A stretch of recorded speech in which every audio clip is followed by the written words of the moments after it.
इस्लामी दुनिया के चंद ऐसे लीडर्स जो यहूदियों के सामने एक सीसा पिलाई दीवार की तरह खड़े हैं। वो लीडर्स जिनकी फ़लस्तीनियों के लिए आवाज़ तमाम मुसलमान मुल्कों में सबसे ऊंची सुनाई देती है और जो किसी भी तरह अमेरिका और इसराइल के सामने झुकने या बिकने को हरगिज़ तैयार नहीं। व्यूअर्स, आज हम इसराइल की आंखों में आंखें डाल के बात करने वाले ईरानी प्रेसिडेंट्स की एक फैमिली ट्री की बात करेंगे। इस्लामी इनकलाब के बाद अब तक ईरान के कुल कितने प्रेसिडेंट्स आ चुके हैं और इनमें सबसे ताकतवर कौन था? किस प्रेसिडेंट के दौर में इसराइल ने हमास और ईरानी ऑफिशियल्स को चुन चुन के कत्ल किया और किसने ईरानी सुप्रीम लीडर अली खामनाई की अथॉरिटी को चैलेंज किया था?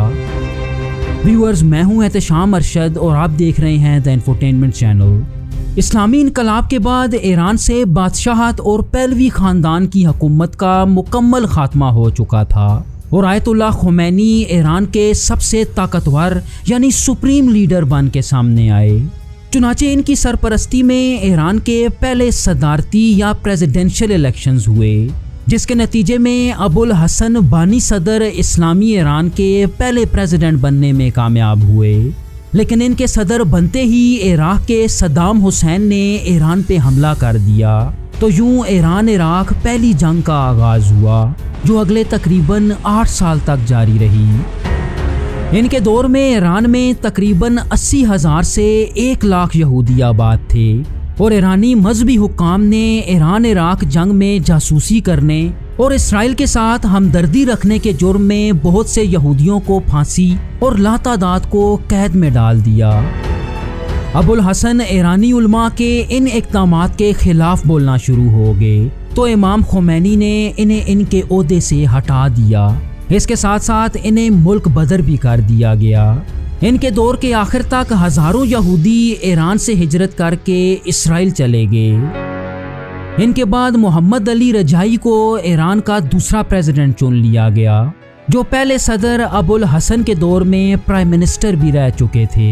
आप एक टीचर और आयतुल्लाह खुमैनी के सबसे बड़े वफादारों में से थे, जिन्होंने अमेरिका और इसराइल के खिलाफ सख्त इक़दामात किए, यहाँ तक कि ईरान के तालीमी निज़ाम से मगरबी असर व सूख को मुकम्मल तौर पे ख़त्म कर दिया गया। इसराइल और अमेरिका के ख़िलाफ़ इन इक़दामात की बदौलत आप ईरानी उलमा के बहुत करीब हो चुके थे, लेकिन हुकूमत करने के सिर्फ 1 महीने बाद इन्हें एक धमाके में शहीद कर दिया गया।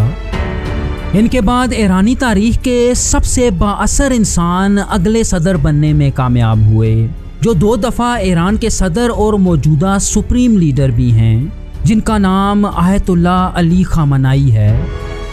सदर बनने के वक्त इनकी मकबूलियत का ये आलम था कि इन्होंने 95% से ज़्यादा वोट हासिल किए और आप ईरानी सदारत पे फायज होने वाले पहले आलिम थे।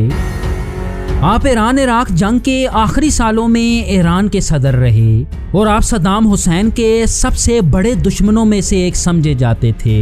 उनका ये मानना था कि ईरान के खिलाफ इस जंग में सद्दाम हुसैन को अमेरिका, यूरोप और इसराइल की मुकम्मल मदद हासिल है और इन ताकतों का मकसद ईरान की इस्लामी हुकूमत को ख़त्म करना था।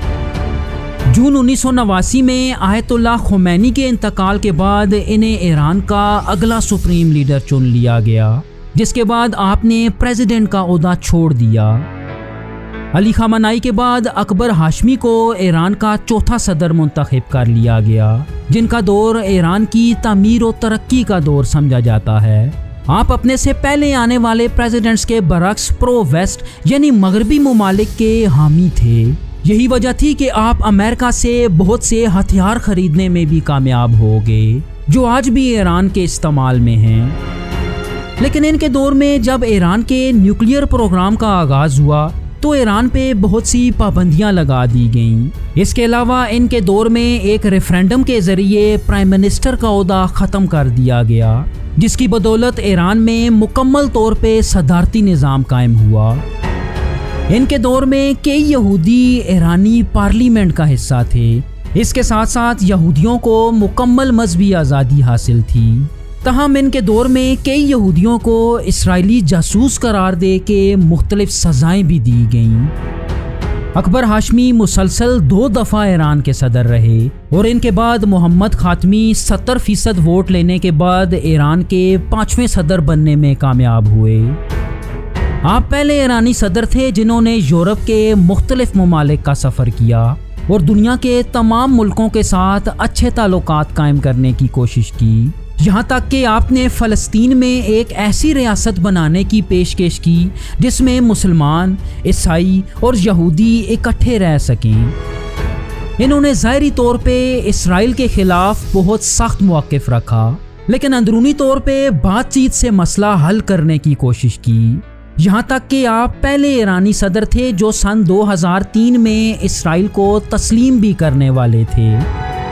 इसके साथ साथ ईरान में बसने वाले यहूदियों के साथ भी इनके बहुत अच्छे ताल्लुकात थे। चुनाचे अगर यूं कहा जाए कि ये सदर यहूदियों के लिए अपने दिल में एक नरम गोशा रखते थे तो ये गलत ना होगा। मोहम्मद खातमी के बाद ईरान पे एक ऐसे सदर ने हुकूमत की जिसने ईरान के अंदर और बाहर सब की नाक में दाम कर रखा था। इनका नाम महमूद अहमदी नजात था, जो सन 2005 में ईरान के 6ठे सदर बनने में कामयाब हुए।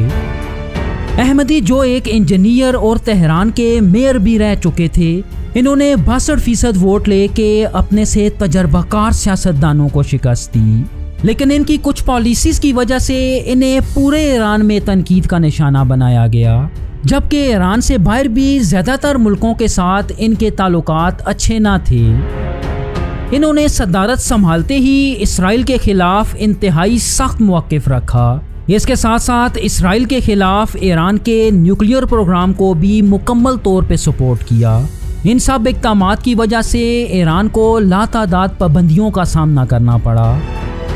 इन्होंने अपने दौर में कुछ ऐसी गलतियां कर दी कि इन्हें इनके ओहदे से हाथ धोना पड़ा, जिसमें सरे फहरिस्त इनके सुप्रीम लीडर अली खामनाई और ईरानी पार्लियामेंट के साथ ताल्लुकात ख़राब करना था।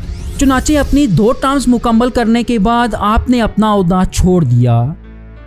इनके बाद हसन रूहानी 50% वोट लेने के बाद ईरान के 7वें सदर बनने में कामयाब हुए।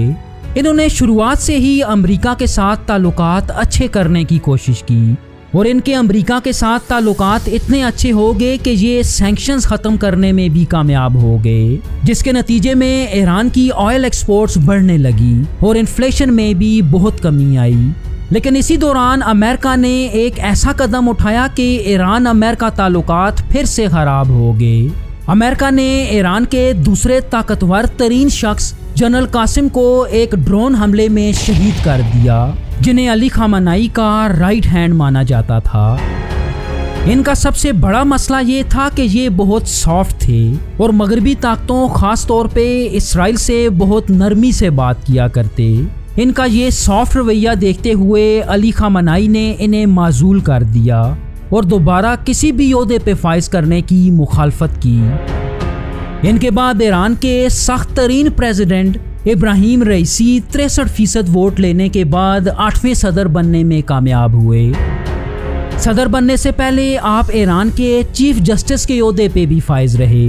इनकी जो बात इन्हें सबसे मुनफरिद करती है वो ये कि आप किसी भी हाल में अमेरिका और इसराइल के सामने झुकने को तैयार ना थे। इन्होंने सदर बनते ही अपने एटमी प्रोग्राम को बहुत तेज़ी से आगे बढ़ाया और इन्होंने अमेरिका से किसी भी किस्म की डील करने से साफ इनकार कर दिया। इसराइल के खिलाफ इनकी नफरत ऐसी थी कि इन्होंने इसराइल के खिलाफ लड़ने वाले तमाम ग्रुप्स जैसा कि हमास, हिजबुल्लाह और यमनी हुसियों को वेपन्स और फंडिंग भेजना शुरू किया। इन्हीं के दौर में इसराइल और गज़ा की जंग शुरू हुई, जिसमें इन्होंने मुकम्मल तौर पे हमास को सपोर्ट किया, यहाँ तक कि बराह रास्त इसराइल पर मिसाइल्स और ड्रोन से हमले किए गए। लेकिन जैसा कि हम सबको पता है कि जब दुनिया का कोई भी लीडर इसराइल और अमेरिका के खिलाफ सरेआम बोलता है तो उसका क्या हशर होता है। मई सन 2024 में रईसी एक हेलीकॉप्टर क्रैश में शहीद हो गए और मोहम्मद अली रजाई के बाद दूसरे सदर बन गए जो अपने ओहदे के दौरान शहीद हुए। कई अफवाहों के मुताबिक इनकी शहादत के पीछे इसराइल का हाथ था, लेकिन इस बारे में कुछ हतमी तौर पे कहा नहीं जा सकता। हेलीकॉप्टर हादसे के बाद ईरानी आइन के मुताबिक वाइस प्रेसिडेंट मोहम्मद मुखबर ऑटोमेटिकली सदर बन गए, लेकिन इलेक्शंस के बाद ईरान की आवाम ने रईसी से बिल्कुल ऑपोजिट लीडर चुन लिया, जो एक इंतहाई सॉफ्ट और काम इंसान था, जिनका नाम मसूद पज़ेश्कियान था।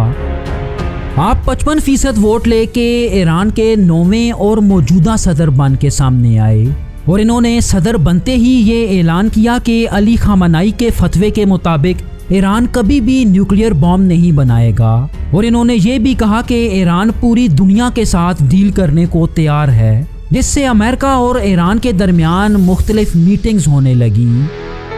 लेकिन इसराइल कभी भी ये नहीं चाहता कि अमेरिका और ईरान के दरमियान कोई डील हो जाए। चुनाचे इसराइल ने एक खेल का आगाज किया और कई ईरानी और हमास लीडर्स को चुन चुन के शहीद किया। सबसे पहले सदर पज़ेश्कियान की हलफ की तकरीब में आए हमास के सरबरा इस्माइल हानिया को तेहरान में एक स्ट्राइक से शहीद किया गया। इनके बाद ईरान के सबसे बड़े इत्तेहादी हिजबुल्लाह के चीफ हसन नसरुल्लाह को शहीद किया गया।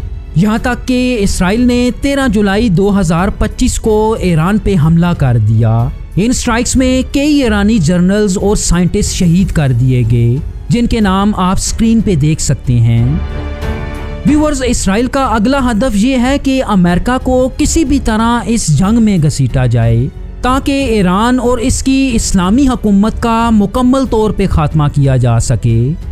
व्यूअर्स, इसराइल के खिलाफ लड़ने वाले हमास के जंगजू कौन हैं?